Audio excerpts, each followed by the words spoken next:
APJ Abdul Kalam library Kannur. വായനാ മാസാചരണം. കഥ, കവിത, വായന. അവതരണം ധന്യ തലശ്ശേരി. മനോജ് കോരൂർ എഴുതിയ മണിയപ്പൻ്റെ മഴു എന്ന കവിത. മഴുവും വൻവടവും താങ്ങി മണിയപ്പൻ മുറ്റത്ത്, സുഖമല്ലേ കുശലം ചോദിച്ചൊരു ചിരിയച്ഛനടുത്ത്.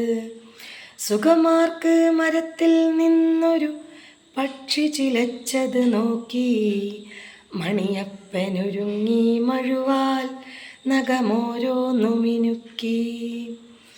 പൂക്കാത്തൊരു മാവും മഴുവിൻ വായ്ത്തല കണ്ടാൽ കായ്ക്കും, മുഖമങ്ങു തിരിക്കും ഞാനാ ചില്ലകൾ വെട്ടിയിറക്കും.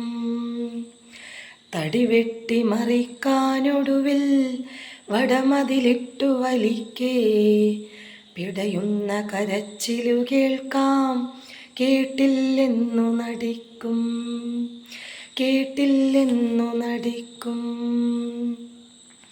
ഒരു പച്ചയെടുത്തൻ ജീവിതമെങ്ങനെ പച്ച പിടിക്കും, പണി നിർത്തുകിലെങ്ങും കൂരയിലെങ്ങനെ കഞ്ഞി കുടിക്കും, എങ്ങനെ കഞ്ഞി കുടിക്കും.